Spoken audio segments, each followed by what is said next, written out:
Está conosco já aqui a professora Lisete Arelaro, que é professora da Faculdade de Educação da USP, candidata pelo PSOL ao governo do Estado. Ela é, por enquanto, a única mulher entre os pré-candidatos ao posto. Lisete é pedagoga, doutora em educação e fez parte da equipe de Paulo Freire durante a gestão de Luiz Erundina na Prefeitura de São Paulo. Também foi secretária de Educação, Cultura, Esporte e Lazer em Diadema em 2 ocasiões e diretora da Faculdade de Educação da USP entre 2010 e 2014. Muito obrigada por estar aqui conosco no nosso estúdio. Eu que agradeço, Carolina. Bom, como é concorrer ao cargo de governadora após uma vida voltada à academia, considerando os limites também do seu partido, PSOL, a nova lei de financiamento da campanha e outros nomes na disputa? O seu é competitivo? Bom, está sendo uma aventura interessante, não é?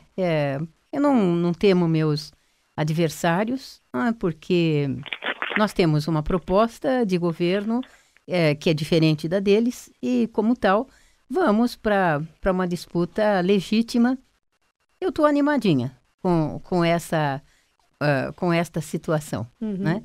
Fui escolhida devidamente, por unanimidade no meu partido, o que também facilita. Em relação aos financiamentos, o PSOL realmente não costuma usar os outros expedientes, então a lei chamada dura do financiamento não nos atinge.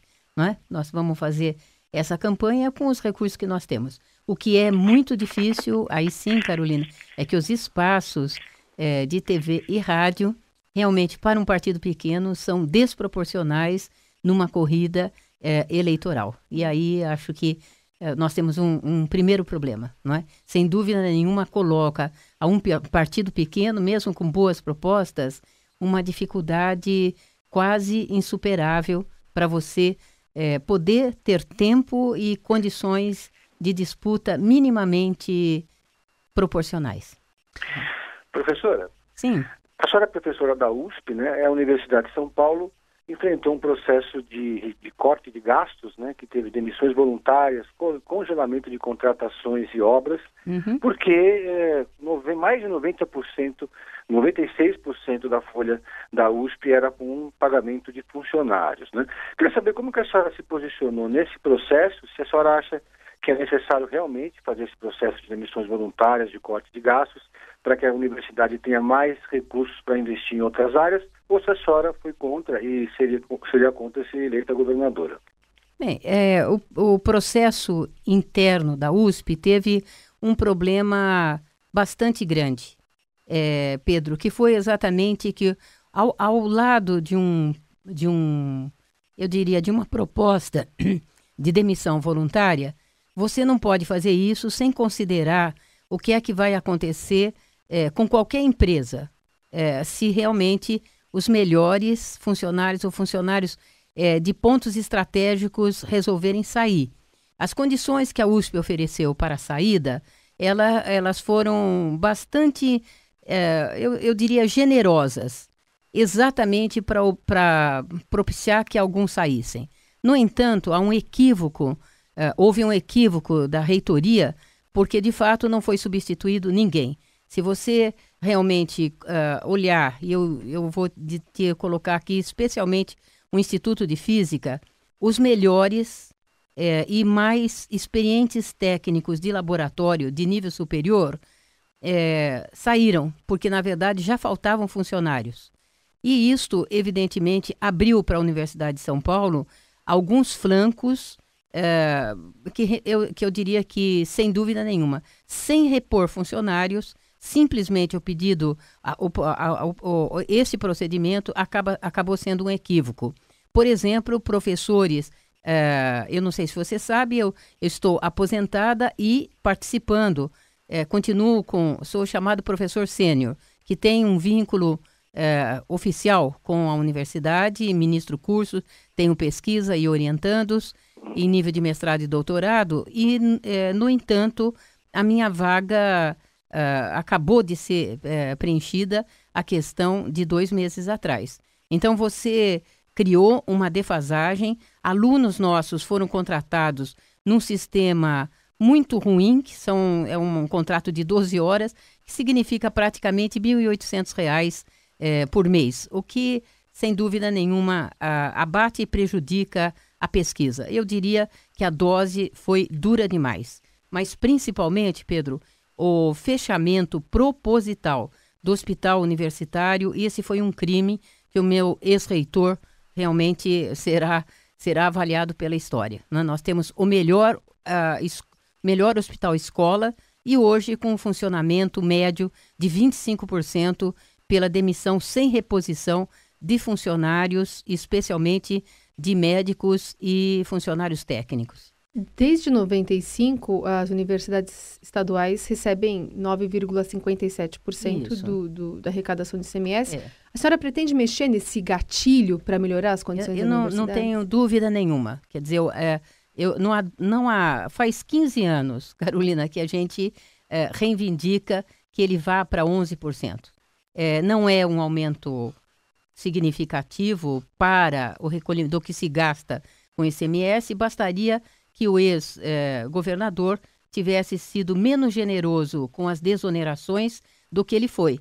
E, efetivamente, o crescimento da USP nos seus diferentes campi, de fato, nos autoriza, digamos assim, a reivindicar um aumento. Não há crescimento sem um investimento maior e melhor, tá certo? Exatamente, já que a universidade é paga pelo povo paulista, não é? Não há dúvida nenhuma que a resposta que as universidades deram de colaboração para a formação da nossa juventude tem sido significativa. Então, eu não tenho dúvida, irmos para 11% é o mínimo de respeito às 3 universidades estaduais, que têm feito um trabalho elogiado e, evidentemente, medido e avaliado pelo número de papers e contribuições científicas, tecnológicas e artísticas que temos dado. Então, eu considero justo e acho que realmente não ter aumentado é não considerar os dados reais que possibilitariam as 3 universidades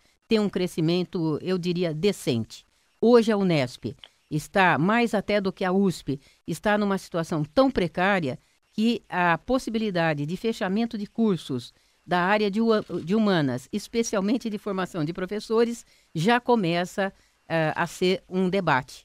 Acho que isso é lamentável quando nós estamos, inclusive, desejando que um maior número de jovens possam ascender a uma universidade pública, onde acontece, sem dúvida nenhuma, um dos melhores ensinos universitários do país.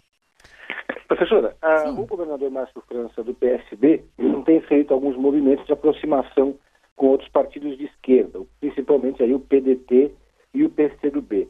Ele vai ter um dos maiores tempos de televisão no horário eleitoral gratuito, além de controlar a máquina do Estado. Sim. Por isso ele foi que já é injusto, né, Pedro? Porque todo ele... mundo tem que sair, menos ele, né? Mas assim é a lei, né? Isso, exatamente. Ele chegou a ser chamado pelo João Dória de Márcio Cuba, devido a essa aproximação com os partidos de esquerda. E a gente vê nas pesquisas de intenção de voto o João Dória e o Paulo Scaff liderando com grandes chances de ir ao segundo turno. Eu faço 2 perguntas em uma. A senhora considera o governador Márcio França um político de esquerda? E na eventualidade de uma polarização entre Dória e Scaff, a senhora cogitaria apoiá-lo nessa eleição?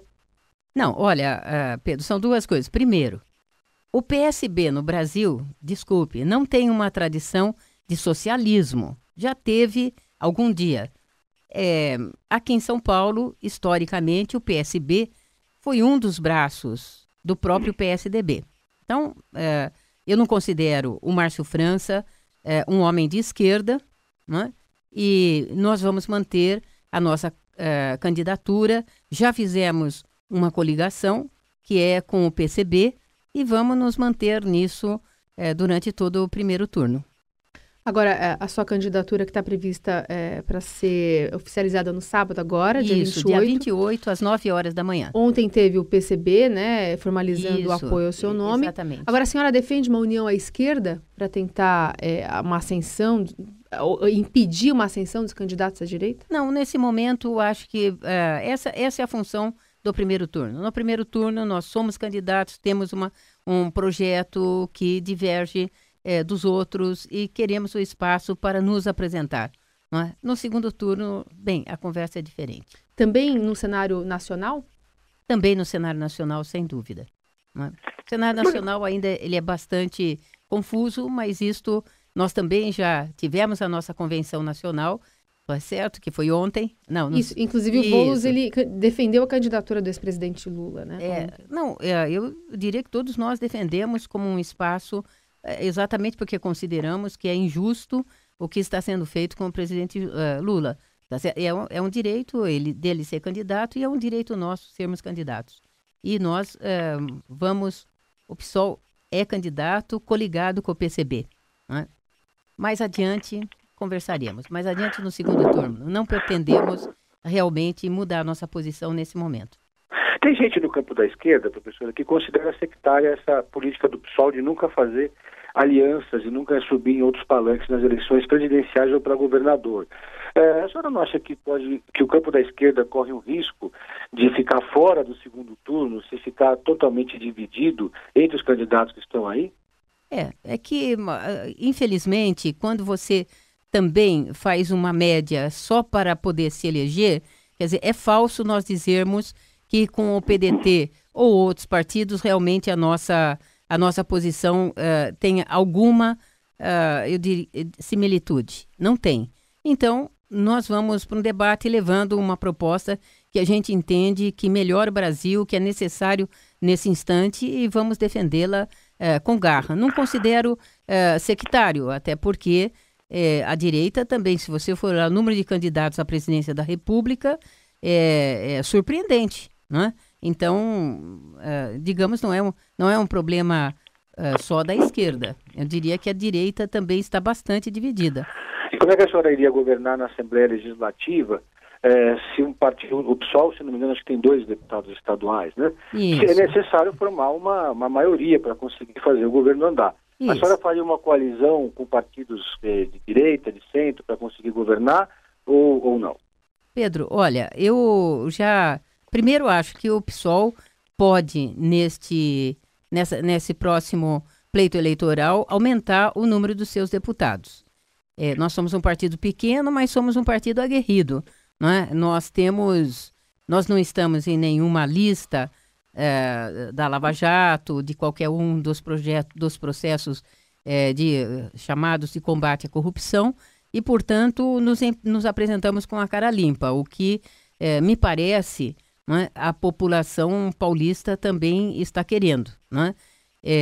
Eu diria que o nosso maior inimigo neste momento é exatamente o cansaço que a população está com a política. Não é? Há um trabalho que eu chamaria de despolitização da população, não é? E, portanto, hoje você tem uma juventude um pouco desanimada, né? Muitos jovens dizendo que não vão votar, e eu estou aqui querendo convencer até a terceira idade que tem que ir lá votar e votar num candidato que as pessoas possam dizer que votaram com prazer. Nós queremos ser o prazer do voto, a alegria do voto, a possibilidade de um sonho de melhoria nessas eleições. E, portanto, nós vamos. Eu quero te dizer que eu já tive uma experiência na gestão da Luísa Erundina de nós governarmos sem maioria. Ao contrário, todos os dias nós tínhamos algum problema muito, muito sério com a Câmara Municipal de São Paulo.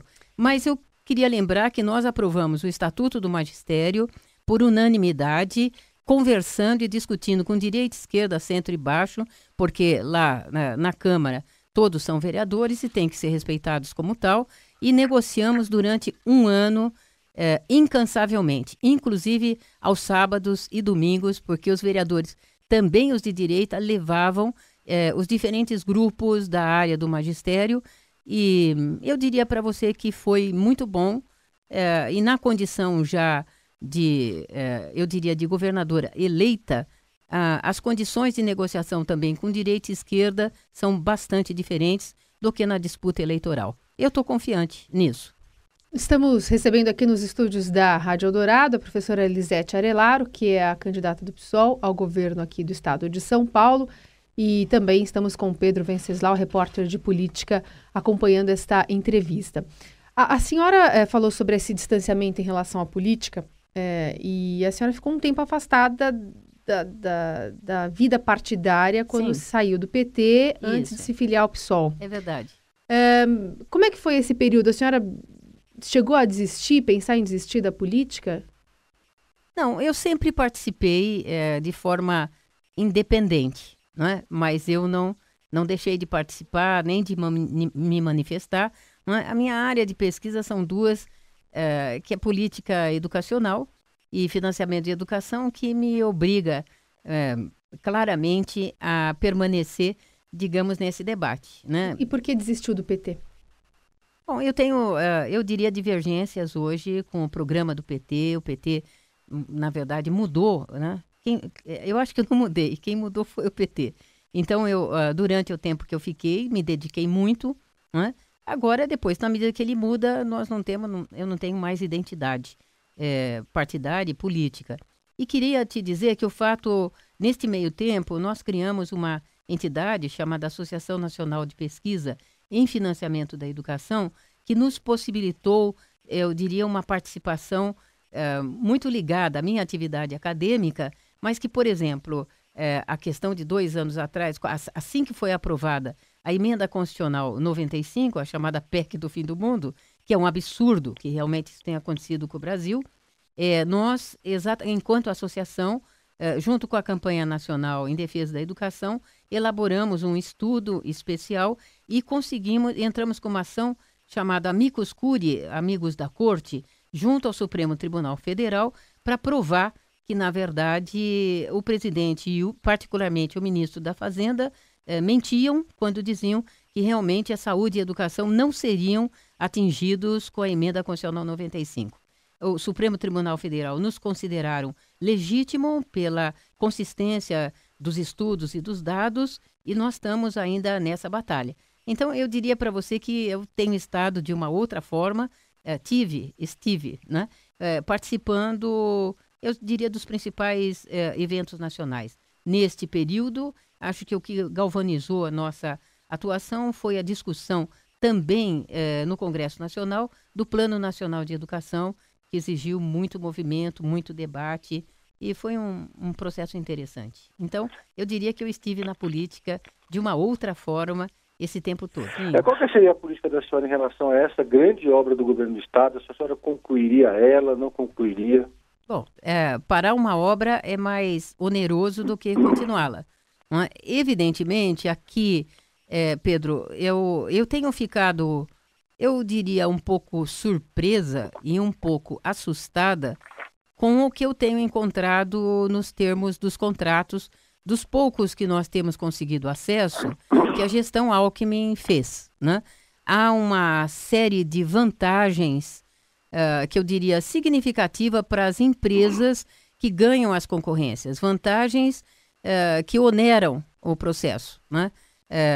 Você sabe que lá é um grande problema, né? É um problema que se arrasta, né? Eu também admito que a demora do PSDB em relação às grandes obras, ela é generalizada. Então, é a mesma coisa que nós discutimos metrôs. Se você for perguntar por que as linhas demoram tanto, só demoram tanto no estado de São Paulo, porque dinheiro tem, tá certo? Está superfaturado e, além de superfaturado, é lento. Isso é uma coisa inacreditável, que, em geral, o superfaturamento é o que leva a uma rapidez do término de obras. E aqui parece que acontece ao contrário.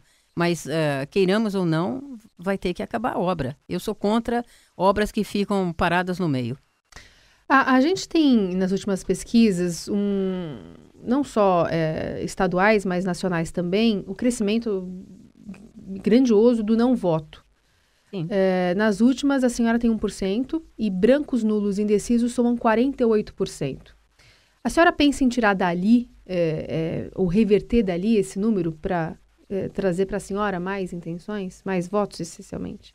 Ora, Carolina, eu diria para você que o que eu tenho para apresentar é 50 anos de magistério, né? Eu estou imaginando que assim que os meus alunos nessa longa vida, tá certo, souberem, ficarem sabendo que de fato eu sou candidata, estou contando com eles para que eles, inclusive, estimulem seus próprios filhos a votarem no PSOL. Eu acho que eu quero disputar a juventude e quero disputar meus colegas velhinhos, chamados experientes, né? A terceira e a quarta idade, a ir lá e votar numa colega sua que vai se preocupar com a questão também grave hoje dos idosos no estado de São Paulo e no Brasil.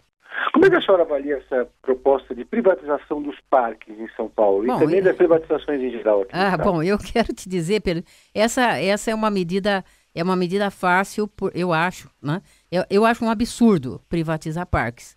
E eu diria para você que eu posso, conforme chegarmos no segundo turno, eu já vou deixar preparado o meu projeto de lei para anular a lei que autorizou esse processo de privatização. Nós estamos fazendo um estudo sem também termos uma pressa horrorosa, mas eu quero dizer para você que temos avaliado que têm sido as privatizações. Eu vou citar um exemplo aqui que é bastante complexo, né? Nós podemos analisar a Sabesp e o que vem acontecendo com a Sabesp, da privatização que o governo faz em relação aos seus acionistas e não ao investimento efetivo, tá certo? Nas condições de fornecimento da água no estado de São Paulo. Eu vou aguardar setembro, você veja que não está chovendo em São Paulo, tá certo? Quero ver o que vai acontecer até 6 de outubro, em termos das chuvas aqui, e se nós vamos continuar admitindo que o governador, não é, realmente pode ser premiado como um excelente gestor hídrico, que foi, na minha opinião, um cinismo e até uma certa demagogia. E eu tenho acompanhado, em especial, a questão na saúde. E quero te dizer que tenho estado preocupado. Você sabe que, arredondando 80%, na verdade 77,3% do orçamento do Estado da saúde tem estado na mão de privados, de empresas, ONGs, OCIPs e organizações sociais que têm gerado, você sabe, uma privatização gera uma terceirização que gera uma segunda ou uma terceira terceirização. Esse processo de terceirização da terceirização, ela realmente tem causado bastante problema para o atendimento do público em geral. Então é muito difícil você fazer um exame. Por exemplo, você faz um exame de sangue hoje e você vai conseguir marcar uma cirurgia daqui 8 meses, 9 meses. Não é? Há um problema de gestão dos recursos e do próprio funcionamento da saúde, que foi, no estado de São Paulo, praticamente 80% dela privatizada. Tem uma pergunta aqui do Nelson da Moca, que chega aqui, ele é ouvinte nosso, chega pelas redes sociais. A candidata quer aumentar o repasse da USP para 11%, mas onde seria reduzido o orçamento? Saúde, educação básica, segurança ou infraestrutura? Não, eu vou aumentar o recurso. Quero lembrar a todos aqui que o PSOL acabou de entrar com uma ação contra o governo do estado, porque, de fato, o ex-governador Geraldo Alckmin apresentou um orçamento para 2019, que está em votação nesse momento na Assembleia Legislativa, no qual os recursos da educação totalizam 25% e não 30%, como manda a Constituição. Em compensação, o mesmo governo aumentou de 15 bilhões as desonerações para 23 bilhões. As desonerações constam no orçamento de 2019. Se esteja certa, Nelson, que nós vamos tirar das desonerações o dinheiro que a educação e a saúde e a segurança pública precisam com urgência no estado de São Paulo. Pedro, última pergunta. Última pergunta. Eu queria saber como seria a relação da senhora, caso eleita, com a polícia militar. O que a senhora mudaria de procedimento? Seria uma relação difícil, uma vez que a relação da categoria dos professores com a PM costuma ser bastante tumultuada, né? Nas manifestações, tem muita reclamação sobre como eles se comportam, sobre os protestos e tal. Isso, obrigado pela pergunta, porque, de fato, aqui o equívoco é da política do governo do Estado, né? Aqui a lógica é violência se combate com violência.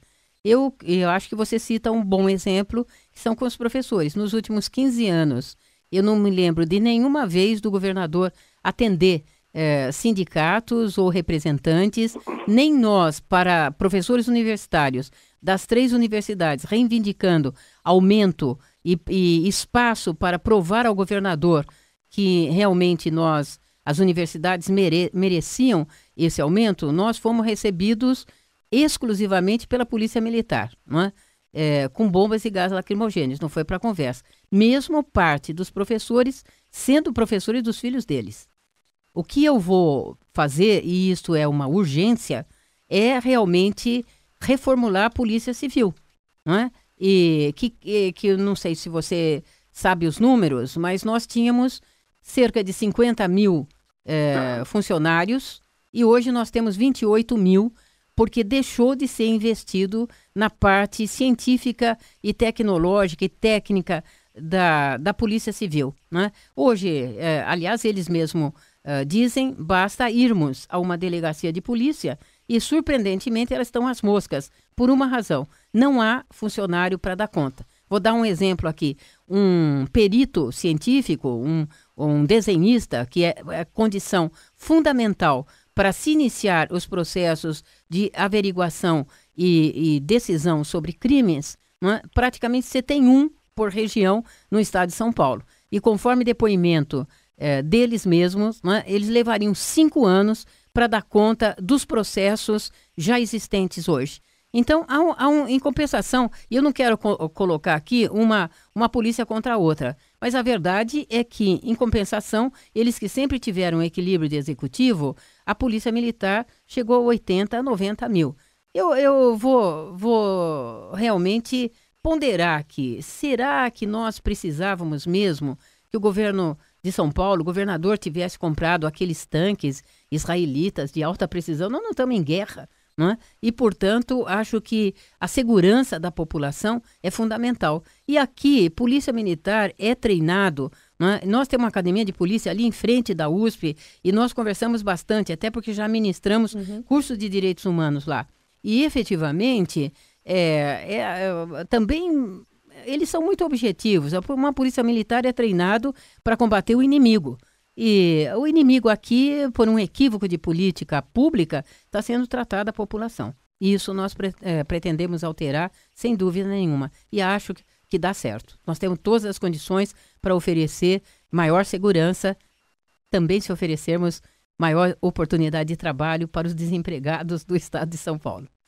Lisete Arelaro, candidata do PSOL ao governo do estado de São Paulo, participando então do início dessa série de entrevistas da Rádio Eldorado com os candidatos, mas os outros também foram convidados. Tivemos uma seleção dos mais bem colocados na intenção de voto, nas últimas pesquisas de intenção de voto.